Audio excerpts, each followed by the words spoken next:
RBM is a mod that completely changes the way combat works, from small engagements up to massive field battles. In this video, we'll be testing dozens of weapons to see which perform well and which to avoid. For the testing, our side will consist of 20 companions with decent armor and comparable combat skills to the enemy. The other side will be made up of only tier 6 units. Let's jump right in. We start the testing on foot with a shield and a mislabeled weapon. This is actually a one-handed mace optimized for weapon length and decent blunt damage. Because of the AI being more passive in RBM, our companions struggle to land hits on the enemy with short one-handed weapons. At times, one companion will step forward to attack, but take return damage from multiple enemies. Eventually, we grind them down and end with 20 kills and 6 losses. Next, we test a similar setup, but with a very short and fast-swinging speed mace. Our companions rarely swing their mace due to the short range, and their passive nature means they don't close the distance to attack. By the end, our side kills 9 but lost all 20 troops. I was curious to see if the charge command was causing the issues for our companions, so I retested using engage instead, and the results were,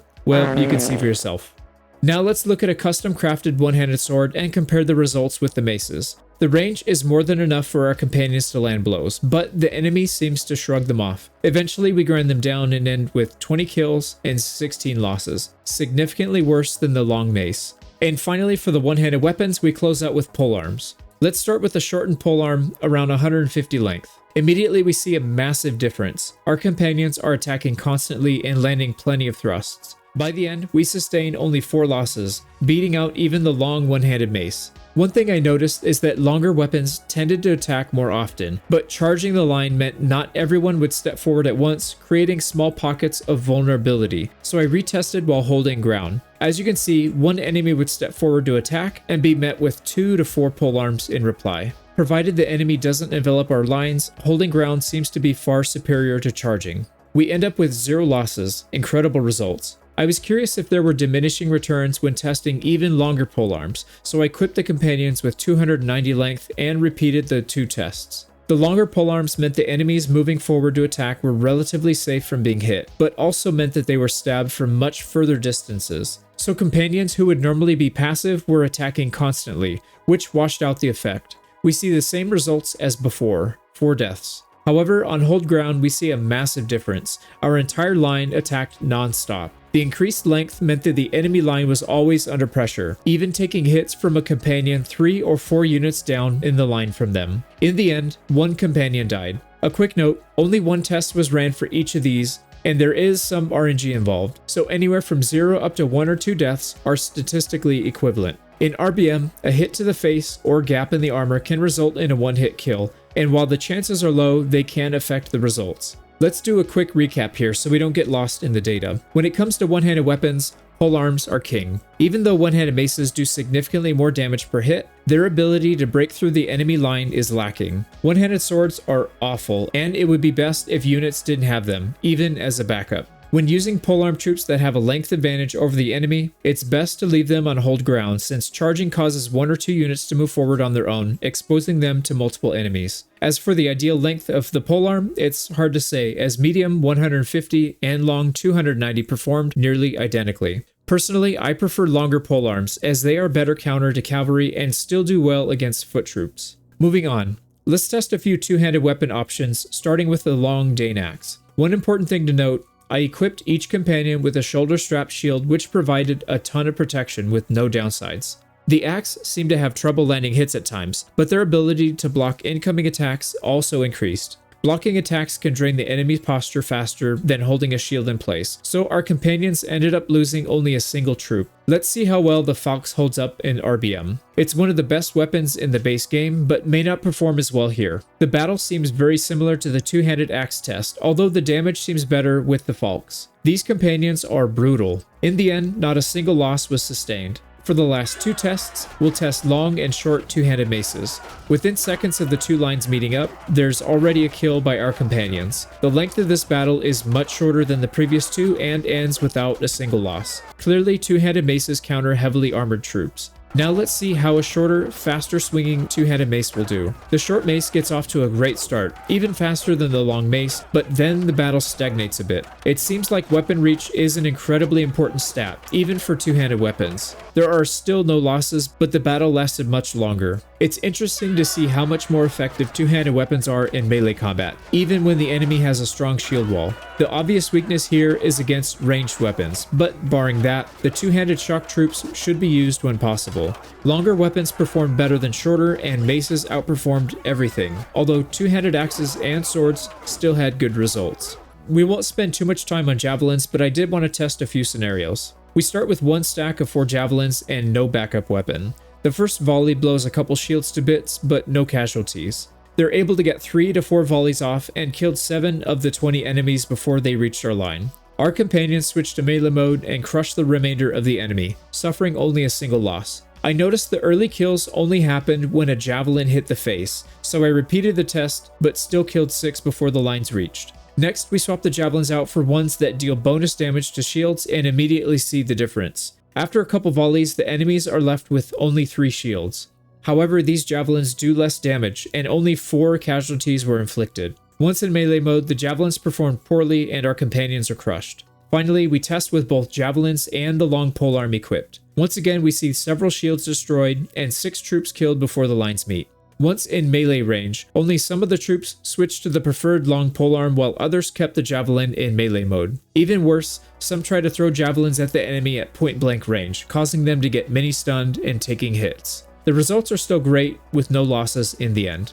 We won't spend a ton of time on this next section, but I wanted to see how bow and arrow compared to crossbow and bolt. Starting with bow and arrow, we see our companions release a volley starting at 180 meters uphill, or probably around 200 on flat ground. Against shielded opponents, they kill only 3 before the lines meet and destroy a couple shields, but they got mopped up in melee. We repeat the test again, but against bow troops at 80 to 100 meters distance.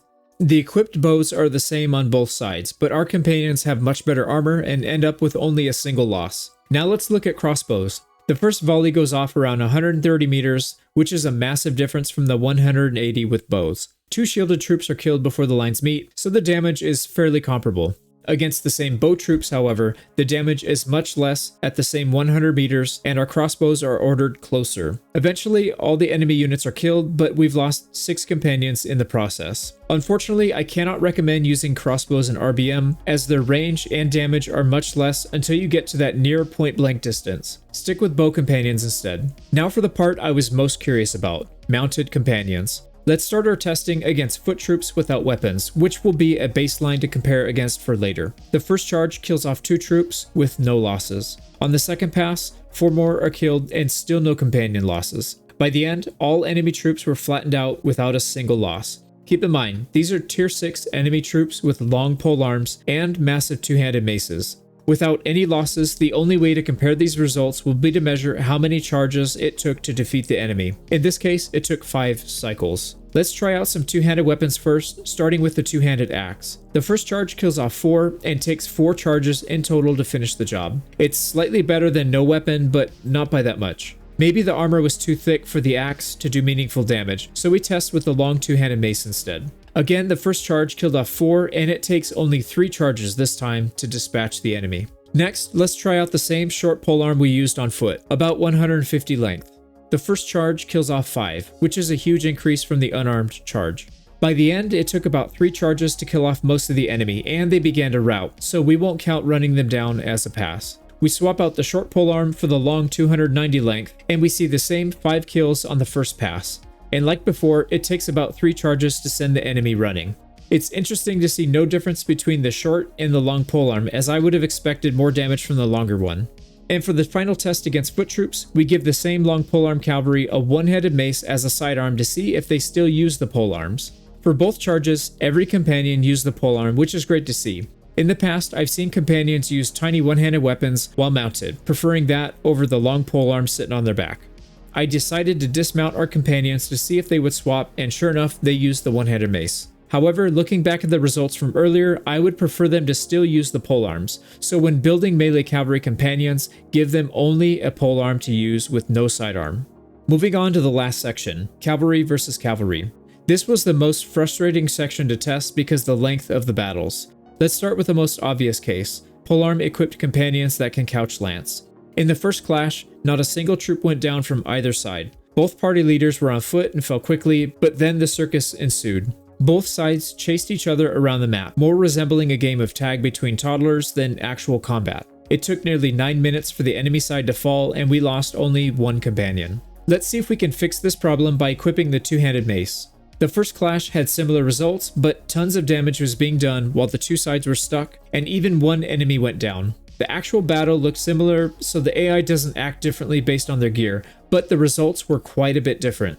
The battle was over after only 3 minutes this time, which is 1/3 the time of the polearms. We still only lost a single companion as well. And because it seemed like the majority of the damage was done when the two cavalry ran into each other and got stuck, we repeat the test, but place our companions in a tightly packed shield wall formation. The enemy takes significant damage when trying to wiggle through our formation and don't take much return damage. The battle lasts a little longer this time, just over 4 minutes, and with 2 companion losses instead of 1. It seems they deal more damage when the enemy cavalry are stuck, but also are more vulnerable to being couch lanced. Let's repeat the test again, but with polearms.